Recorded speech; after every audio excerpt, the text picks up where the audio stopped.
Welcome back, everyone, for another deep dive. This time we're going to be tackling a pretty big topic, social contract theory. Sounds intimidating. It kind of does, right? But trust me, it's actually a lot more interesting than it sounds.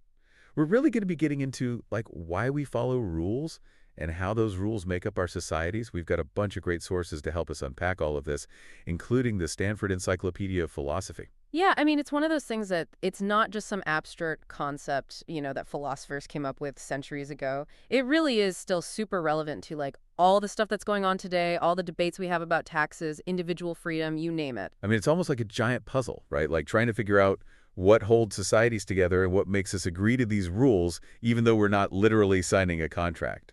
You got it. And the Stanford Encyclopedia actually does a great job. It lays out these 5 key elements of social contract theory, and I think they really help us wrap our heads around this complex idea. Like the first one is the role of the social contract, which is a pretty good place to start. Okay, so let's dive into that. What exactly is the main point of this contract idea? What are we trying to figure out here? Well, it all comes down to understanding why we should follow social rules. What's the justification for laws, institutions, moral principles, all that stuff. So it's not just about what the rules are, but why we should actually give a hoot about following them. Exactly. Why not just be a total knave, as some philosophers call it? Someone who just looks out for themselves regardless of the rules. Right, so is that where the whole self-interest thing comes in with social contracts? Is that the assumption? It's a really important part of the debate. So you have folks like Hobbes and Locke who are considered contractarians, right? And their argument is that even if you're totally selfish, you still benefit from having a system of rules. It's about self-preservation, because nobody wants to live in a world where they're constantly afraid of getting cheated or attacked or whatever. So even if you're a super cynic, there's still a practical reason to go along with the rules, right? It just makes life easier. Yeah. But then there are the contractualists, people like Rousseau and Kant, and they have a bit of a different take on things. They think that people are capable of more complex moral reasoning, and that's what drives the social contract. It's not just about avoiding chaos. It's about upholding principles that respect everyone. Okay, so it's less about a cold calculation and more about a shared sense of right and wrong. Yeah, exactly. And it makes you think, which side seems more convincing? Are we mostly driven by self-interest, or do we have some kind of built-in sense of fairness and obligation to each other? Tough question. Both sides have good points. It's we're trying to figure out the recipe for a good society with self-interest and morality as the main ingredients. That's a great analogy. So now the second element that Stanford Encyclopedia highlights is modeling the parties. And this is where things start to get really fascinating. Modeling the parties. Okay, so who are these parties we're talking about? Are we talking about the Founding Fathers sitting around a table writing up a new constitution? Not quite. It's more like creating this hypothetical model of how rational people would come together and decide on what principles should govern them. So it's a thought experiment. We're imagining these perfect people who represent us in this big decision-making process. Exactly. But the trick is we want these hypothetical people to be realistic and reflect the different motivations that actual humans have. But they also need to be, a bit idealized, capable of making rational, fair decisions. So finding that balance, right, between the messiness of real life and the aspirations of what a perfect society could be.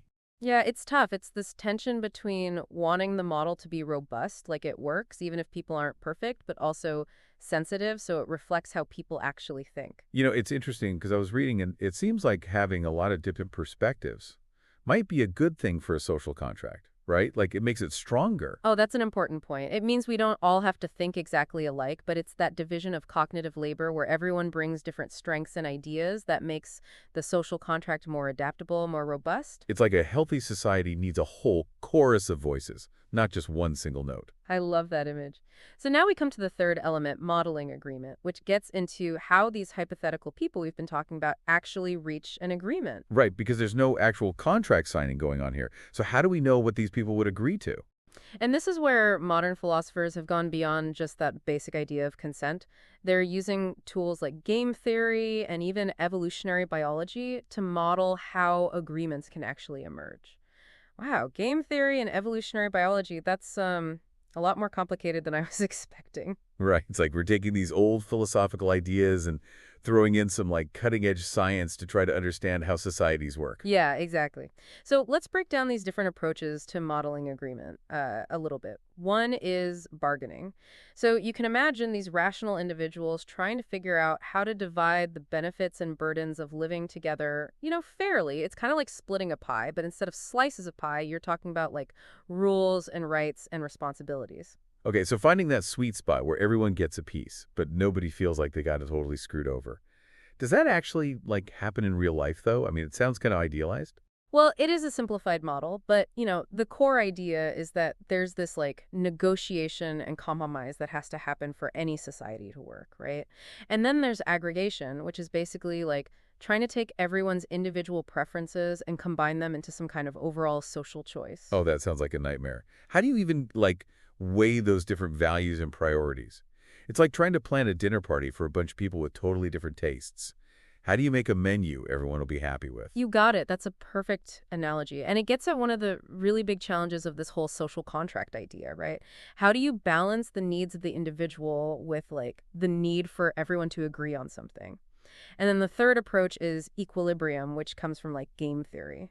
Okay, equilibrium. That one always makes my brain hurt a little. Can you maybe, like, give me the ELI 5 version? Sure. So think of it as like finding a stable point in a system where nobody really wants to change what they're doing, even if it's not like the perfect outcome for them.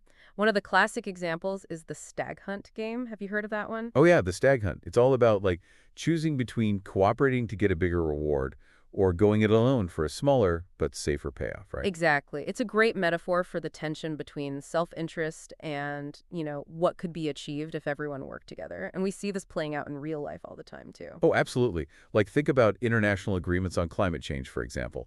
Each country might be tempted to put their own economic interests first, but the only way to actually solve the problem is for everyone to work together. Or, like arms races. Everyone wants to be safe, but by trying to make themselves individually more secure, they end up making everyone less safe in the long run. Great examples. And they really highlight how these models, even though they're abstract, can give us some real insight into how human societies actually work, with all the good and the bad. Totally.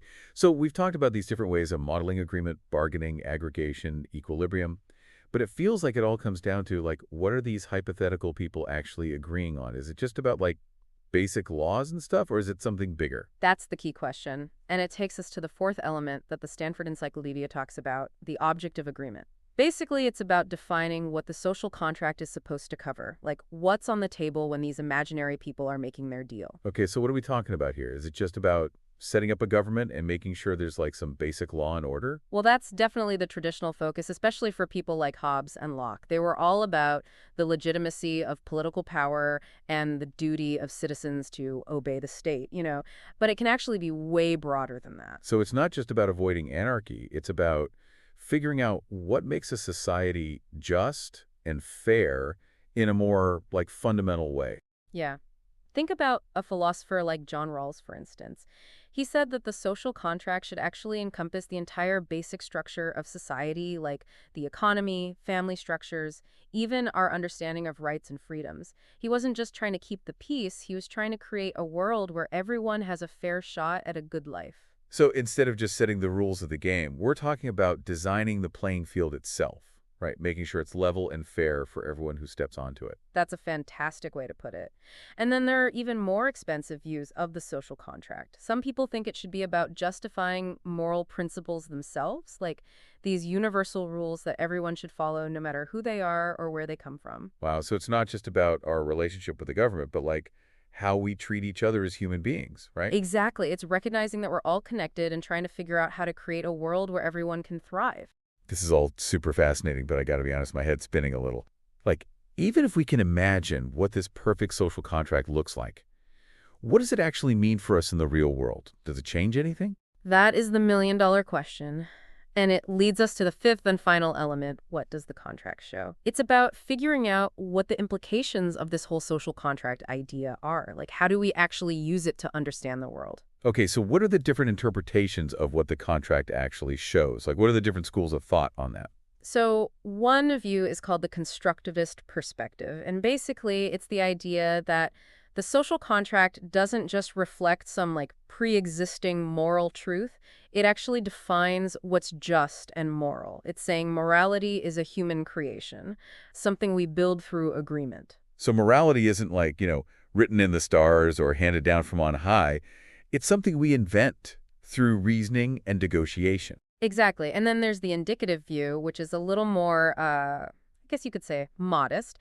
It sees the social contract as a useful tool for figuring out what's justifiable, but it doesn't say it's the be-all and end-all. There might be other reasons for things being right or wrong besides this hypothetical agreement. Okay, so it's more like a guidepost than a set of absolute rules. Like, it points us in the right direction but doesn't tell us exactly where to go. Exactly. And what's interesting is that even philosophers who don't completely buy into the whole social contract thing, they still use the model to help them think through ethical and political issues. It forces you to ask, like, what can we reasonably expect other people to accept and why? It's a framework for thinking about like how much individual freedom we should have and what we owe to each other. It's like a mental workout for our moral compass, helping us to really think through those big questions about how we should live and what kind of society we want to create. Love that. And it gets at why social contracts theory is still so relevant today. It's not just some abstract philosophical puzzle. It's a way of understanding and maybe even changing the world around us. All right, so welcome back to the deep dive. We've been digging deep into social contract theory, and wow, it's been a wild ride. We started with why we follow rules, and now we're talking about like game theory and evolution to understand how those rules came to be. Yeah, it's pretty amazing how much this theory has to offer, how it can be looked at from so many different angles. And actually, there's still more to uncover. We need to go back to those models of agreement we talked about earlier: bargaining, aggregation, and equilibrium. Oh, you're right. Those are the parts that really made my brain sweat, especially bargaining. Like, at first glance, it seems pretty simple, right? Just get everyone together in a room and let them hash out a deal. Yeah, but it's not quite that easy. Remember, these are hypothetical people, perfectly rational. They're not going to just roll over and accept anything. They're going to try to get the best deal for themselves while also making sure the outcome is fair and, stable. Right, so it's like this high-stakes negotiation where everyone's trying to come out on top. But how do you even model that kind of complexity? Like, where do you even start? That's where game theory comes in. It gives us a way to like mathematically analyze these strategic decisions and see how different bargaining situations might play out. Oh, game theory. I remember learning about the prisoner's dilemma back in college. Is that kind of similar to what we're talking about here? Totally. The prisoner's dilemma is a classic example of how like acting in your own self-interest can actually backfire and lead to a worse outcome for everyone. And in the context of social contract theory, game theory helps us figure out what conditions make cooperation more likely, even when everyone's kind of looking out for themselves. So it's like designing a system where cooperating is not just the right thing to do, it's also the smart thing to do. Like, you get rewarded for playing by the rules. Exactly. And one thing that's super important is the disagreement point. Basically, what happens if those hypothetical people can't reach a deal?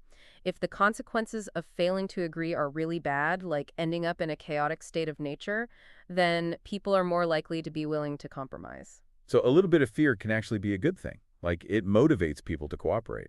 Well, yeah, in a way, but it's not just about fear. The balance of power between the different parties also matters a lot. If one side has a lot more power than the other, whether that's because they have more resources or more knowledge or more social influence, then they're probably going to be able to get a better deal for themselves. Right. Sounds just like the real world, doesn't it? Those power dynamics always seem to creep in. Yep. And it makes you think about, like, is a social contract really legitimate if it's mostly just reflecting the interests of the most powerful people? Deep stuff. Okay, so what about aggregation? What's that all about? So aggregation is about trying to come up with a solution that reflects what the group as a whole wants, even if it's not anyone's perfect ideal. So like finding that middle ground that most people can live with, even if it's not their first choice. Is it kind of like voting? Yeah, good analogy. It's like taking everyone's preferences and somehow combining them into a single outcome. But just like with voting in real life, there are a lot of challenges. Like, how do you decide which preferences are more important than others? What if there's a tie?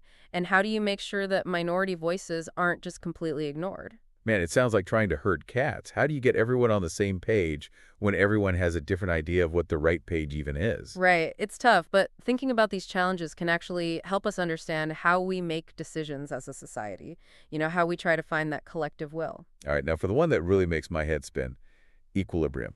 Equilibrium, when we're talking about social contracts, means finding a set of rules where everyone's better off sticking to them than trying to cheat or break them. It's like a state of balance where no one has a reason to mess things up. Got it. So you're creating a system that basically polices itself because it's in everyone's best interest to play by the rules. Exactly, but remember the stag hunt we talked about before. There can actually be multiple different equilibria, different sets of rules that are all stable in their own way. So then the question becomes, which one is the best? Like, which one is the most just and beneficial for everyone? Oh, man, that's tricky. It's like you're in a maze with multiple exits, but only one of them leads to the good ending. How do you pick the right path? That's where things get super interesting. Some philosophers have guided using evolutionary game theory to explain how some of these equilibria might emerge naturally, without anyone actually planning it that way. It's like natural selection for social norms, where the strategies that work best for cooperation end up surviving and spreading. So it's not like the social contract is this fixed thing. It's more like it's constantly changing and adapting based on what works and what doesn't. Exactly. It shows how dynamic this whole idea of the social contract really is. It's not about finding one perfect solution for everyone. It's about creating a system that can evolve and adapt over time. Man, this has been an awesome deep dive. We've covered so much ground, it's hard to keep track of it all. But I still have this one question in the back of my mind. Like, if these social contracts are all just hypothetical, what's the point? What are we supposed to do with this in the real world? That's the big question, isn't it? And it's one we should all be asking ourselves after exploring this stuff, because even though these contracts are theoretical, they can really change how we think about, justice, morality, how individuals relate to society, all those big ideas. Okay, but how do we take these abstract ideas and turn them into something real? Like, what does it actually mean to live in a way that's consistent with this idea of a social contract? Think of it like this. Social contract theory gives us a way to look at the rules we live by and ask, are they fair? Do they actually reflect what people want? Or are they just based on force or tradition or whatever? So it's like holding up a mirror to society and saying, hey, are we actually living up to our own ideals? Are we honoring those unspoken agreements that, like, bind us together? Exactly. And if the answer is no, then social contract theory gives us the tools to demand something better. It gives us a way to challenge unjust laws, to fight for equality, to create a society that actually respects everyone. Wow, that's pretty powerful. A philosophical theory that can actually spark social change. Right. It shows that philosophy isn't just some ivory tower thing. It's something that can really make a difference in the world. Well said. Well, folks, that's going to do it for this episode of The Deep Dive. As you go about your day, think about those unspoken social contracts that are all around you. Are you getting a fair deal? Are you holding up your end of the bargain? And if you could redesign society from scratch, what would your social contract look like? Those are some great questions to ponder. And remember, the journey doesn't end with this episode. It starts with the critical thinking and the, self-reflection that this whole theory inspires. Couldn't have said it better myself. Thanks for joining us on the philosophical adventure, and we'll catch you next time on The Deep Dive.